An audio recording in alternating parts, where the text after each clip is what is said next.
Salut l'équipe, j'espère que vous allez bien. Donc cette vidéo c'est pour parler des publicités sur Meta. Donc c'est un extrait du programme Reborn où on voit seulement la section publicité dans le Business Manager de Meta.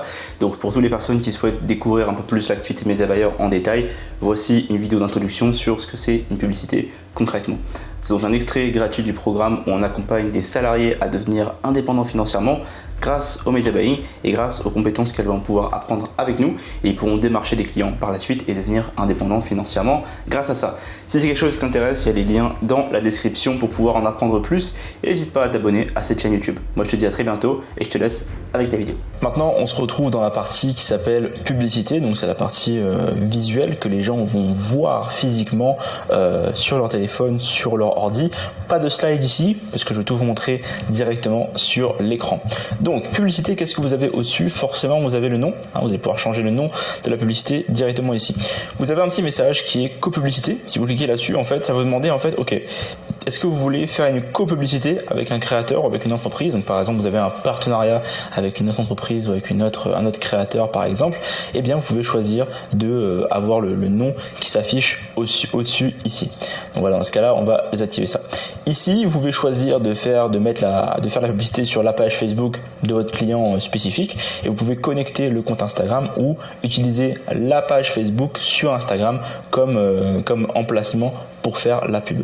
Spécifiquement, on verra plus tard, mais en tout cas, il vous faut une page Facebook de votre client pour pouvoir faire la publicité. Au niveau de la configuration de la pub, vous avez le choix de créer la publicité directement ici, ou vous pouvez utiliser une publicité qui existe déjà. Donc là, il va vous demander de sélectionner une publicité dans le contenu de votre client. Donc si vous cliquez ici, vous allez avoir plusieurs contenus qui ont déjà été postés par votre client, que ce soit sur Instagram ou sur Facebook. Vous allez pouvoir filtrer sur les publications qui sont programmées, publiées, qui sont disponibles, etc., etc.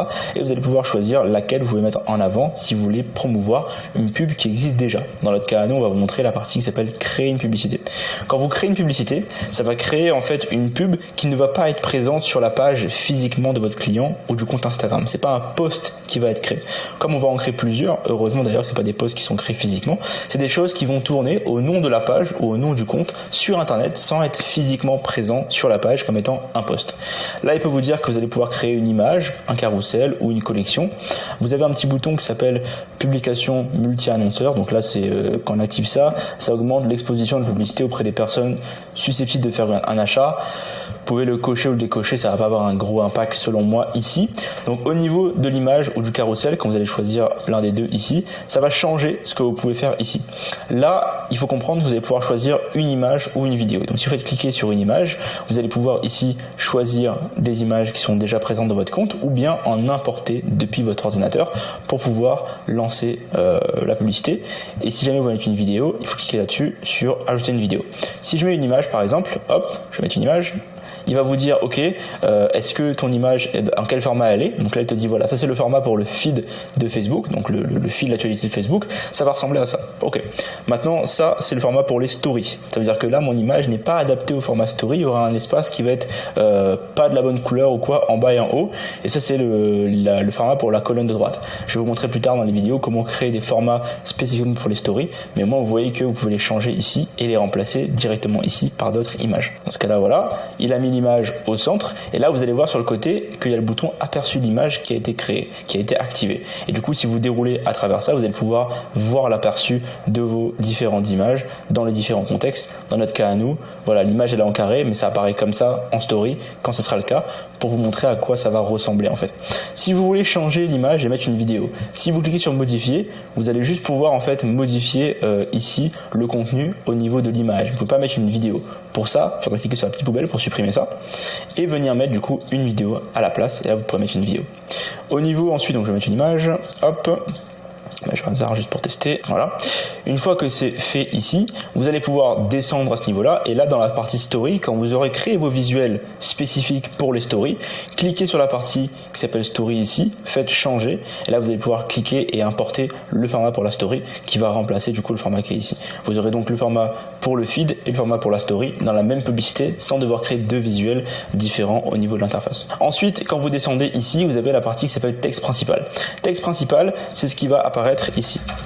Je vais faire un test, j'écrirai blablabla, c'est ce qui va apparaître au-dessus de votre visuel ici. Ce qui est important à comprendre, c'est qu'on veut faire en sorte que les 3 premières lignes soient les plus impactantes du texte parce que c'est ce qui va apparaître en premier. Souvent, en fait, les 3 premières lignes sont visibles et sur téléphone, vu que 95% du trafic va sur téléphone, il faudra cliquer sur le petit bouton qui s'appelle voir plus pour voir tout le texte. Donc on essaie de concentrer l'attention des gens sur le petit texte qui est au-dessus. L'important, c'est l'image au centre. Ensuite, vous avez un titre ici. Par exemple, je vais mettre cliquer ici. Hop. Et ce titre-là, il va apparaître dans la section qui est ici. Donc, important, c'est l'image. Ensuite, votre titre doit attirer l'attention des gens. Faudra, dans la partie copywriting, vous allez voir comment est-ce qu'on écrit les titres. Et ensuite, les gens vont lire le petit truc qui est au-dessus, le petit texte qui est au-dessus, que vous allez pouvoir écrire pour donner, pour dire aux gens ce dont la publicité parle ou qu'est-ce qu'ils vont avoir en cliquant sur la pub. Vous avez la section description. Par exemple, je vais mettre devis offert ici, et ça va apparaître sous le cliquer ici. Donc vous pouvez vraiment construire des grosses publicités comme ça qui vont pouvoir tourner pour vos clients. Et vous allez avoir aussi différentes options là-dessus pour créer des variations. Donc là, par exemple, vous allez pouvoir créer des variations du même texte en ajoutant des options de texte, mais on verra ça plus tard. Au niveau du call to action, c'est donc le petit bouton ici. Qu'est-ce que vous voulez qu'il soit affiché? Est-ce que c'est télécharger, profiter de l'offre, obtenir un devis, s'inscrire, etc., etc. Vous pouvez choisir ce que vous voulez par rapport à votre campagne en cours. Moi, je vous conseille toujours de mettre en savoir plus. C'est le call to action global que tout le monde met en général pour pouvoir pas forcément brider les gens, parce que si on dit par exemple obtenir un devis, ça peut porter à confusion. Profiter de l'offre, télécharger, ce qu'il faut télécharger sur son téléphone. En savoir plus, ça permet de pouvoir être beaucoup plus large et beaucoup plus tranquille dans sa tête pour pas avoir de problème à réfléchir est-ce que le bouton est le bon ou pas. Au niveau des destinations, il va falloir choisir en fait à ce moment-là, est-ce qu'on veut mettre un formulaire comme ici, est-ce qu'on veut mettre un site. Si vous mettez un site, ne mettez pas de formulaire. Donc si vous mettez un site, cliquez sur aucun ici pour ne pas avoir de formulaire. Et au niveau des langues, on touche pas. Au niveau des suivis, on touche pas ici non plus. Mais donc cette partie destination va changer dépendamment du type de campagne que vous avez. Si c'est une campagne prospect, il y aura le site web, il n'y aura peut-être pas le formulaire, etc., etc. Comme je vous dis, vous pouvez mettre un bouton pour appeler directement un numéro de téléphone. Ça va dépendre en fait de ce que vous faites comme campagne. Et donc ça, c'est l'interface de la pub. Et quand vous avez fini de faire votre publicité, directement, vous pouvez cliquer sur la partie publier juste ici et la publicité partira en analyse. Voilà, j'espère que l'extrait du programme Reborn que j'ai mis à disposition gratuitement t'a plu et que tu as envie d'en savoir plus. Si c'est le cas, clique dans les liens qui sont dans la description. Si tu es particulier ou si tu es salarié et que tu veux devenir indépendant financièrement grâce à l'activité de Media Buying, je t'invite à prendre plus d'informations dans la description. Tu pourras ensuite de la vidéo récupérer un appel avec notre équipe pour savoir si on peut t'accompagner directement à apprendre les compétences, trouver des clients et ensuite devenir indépendant financièrement. N'hésite pas à t'abonner à cette chaîne YouTube et aussi au compte Instagram sur lequel je partage énormément d'informations gratuites. Et moi, je te dis à très bientôt. Ciao.